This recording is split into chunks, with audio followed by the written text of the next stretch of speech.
शुभ प्रभात। आज का दिन मंगलमय हो प्रिय आत्मन। इंसान भगवान की पूजा करता हुआ ऐसा सोचता है कि भगवान मुझे सारे दुख सुख दे देंगे, सारे दुख हर लेंगे। और अगर इस तरह की लैंग्वेज उसको ना पकड़ाई जाती होती तो शायद वो भगवान की पूजा भी नहीं करता। बिना लोभ लालच के भगवान की पूजा क्यों करेगा आदमी? और फिर उस भगवान की पूजा जिसको वो जानता भी नहीं, जिसको उसने देखा भी नहीं, जिसके बारे में केवल सुना है और माना है, जाना नहीं है। उसको बचपन से सिखाया गया एग्जाम में अच्छे मार्क्स लाने हैं, भगवान को प्रणाम करो।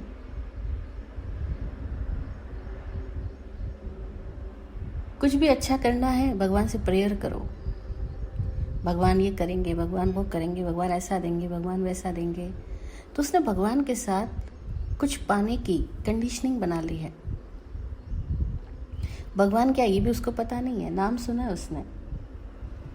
अलग अलग कल्चर में भगवान के अलग अलग नाम है। कहीं राम, कहीं कृष्ण, कहीं मसीहा, कहीं भगवान महावीर, कहीं बुद्ध, अलग अलग बहुत सारे नाम हैं। और फिर ऐसा भी सिखाया गया है कि सारे नामों के बाद भी भगवान तो एक ही है। गॉड इज वन, सबका मालिक एक है, ताकि कंफ्यूजन भी दूर हो सके कि कोई कहिए भगवान की वो भगवान, तो बोले कि एक ही भगवान है, बाकी सब उसके रूप है। एक ही विष्णु है, उसके सबने अवतार लिए हैं, अथवा ये सारे रूप उसी खुदा के हैं। इस तरह से आदमी अपने मन की गुत्थियों को सुलझाने के लिए बहुत सारी कहानियां बनाता भी है, कहानियों पर विश्वास भी करता है। पर जब तक वो साक्षात्कार ना करे तब तक उसके मन में शंका सदा मौजूद ही रहती है और रहेगी भी ना, क्योंकि सुनी सुनाई बातें में और मान्यताओं में शंका का निवास सदा बना ही रहता है नियमतः।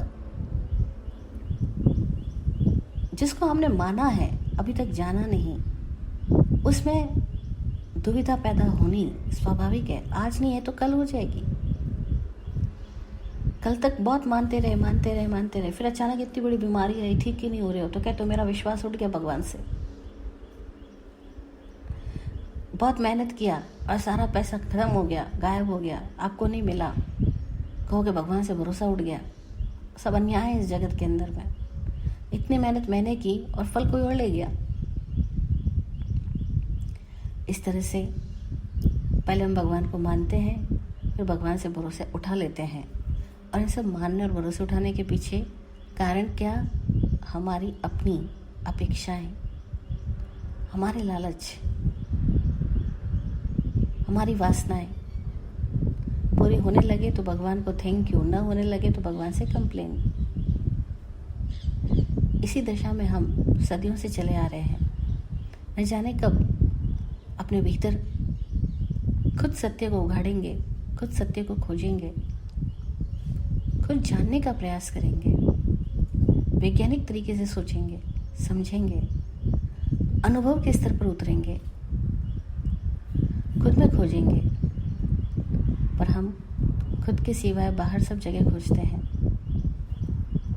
और प्रामाणिक आंसर केवल खुद को खोजने में, खुद के भीतर से ही प्राप्त हो सकता है। अगर प्रामाणिक प्यास है,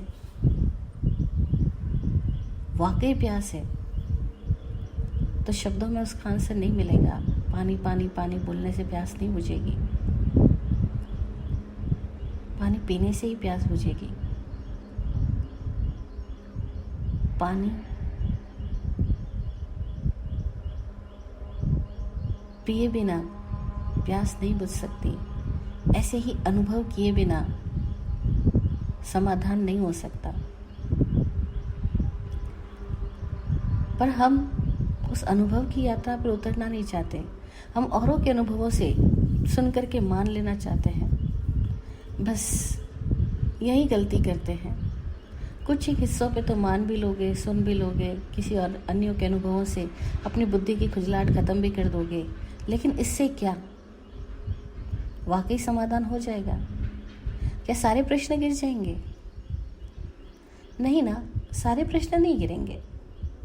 कुछ एक बुद्धि की खुजली, कुछ एक प्रश्न जो दिमाग में उस समय उठ रहे थे, हाँ, उनको आंसर मिल जाएगा। आप कह दोगे कि हाँ, भगवान वह नहीं है जो हमें सुख दुख देता है, भगवान तो वह है जो सिद्ध बुद्ध मुक्त है।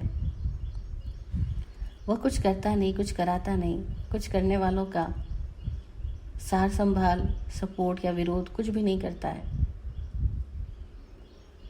जैनिज्म कहता है भगवान तो सिद्ध बुद्ध मुक्त आत्मा है, और वो एक बार भगवान हो जाने के बाद वापस कभी दुनिया में भी नहीं आता है। अपुनरागई वत्ति, सिद्धि गई नामधेयम, वो अपुनरागति वृत्ति वाले हैं, वापस नहीं लौट के आते हैं। अब ये बात सुन करके कुछ बातों का समाधान आपको लगेगा, हाँ ठीक बात है, भगवान कुछ नहीं करता, हर आदमी अपने कर्मों का फल पाता है। लेकिन फिर आप गीता पढ़ोगे तो कृष्ण कह रहे हैं कि अर्जुन, सब कुछ मैं ही करता हूँ, अपने सारे कर्मों का फल मुझे अर्पण कर, सब मुझ में ही आते हैं, सब मुझसे ही जाते हैं।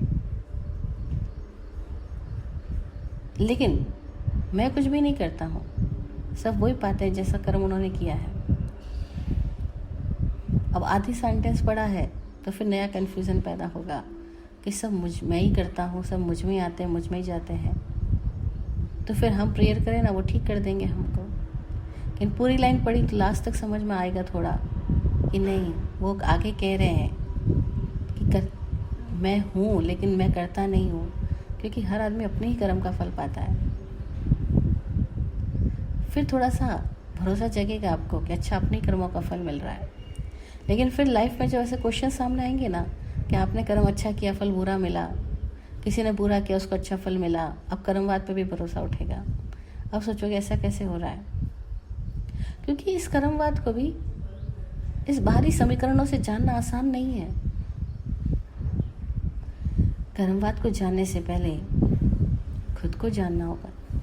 खुद को जानोगे तो कर्मवाद भी समझ में आएगा। लेकिन हम आत्मवादी, आत्मा को अनुभव किए बिना कर्म को समझना चाहते हैं, इसीलिए सारा खेल बौद्धिक मात्र रह जाता है। और इस बौद्धिक खेल में कभी पूर्ण विश्राम, पूर्ण समाधान, पूर्ण समाधि घटित नहीं हो सकती है। इसलिए वाकई जानना है तो खुद को जानो, खुद को खोजो, खुद में खुद के सत्य को पहचानो, और तब अनुभव होगा कि यह आत्मा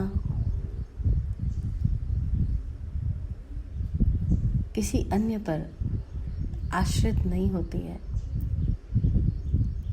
चाहे वो ईश्वर का नाम हो या किसी का भी नाम हो, ये किसी अन्य पर आश्रित नहीं होती है। यह स्वरूप से ही अपने में पूर्ण है। इसलिए आश्रितता भरी सोच केवल मानसिक मोह है। अनुभव सबके अपने अपने होंगे, जिसका जैसा प्रश्न होगा उसको उस रूप में आंसर मिलेगा।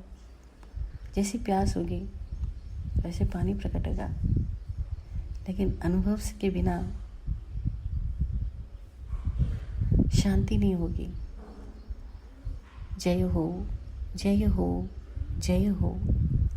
जय विराट शांति गुरुवे नमः। सबका कल्याण हो। ओम शांति, ओम शांति।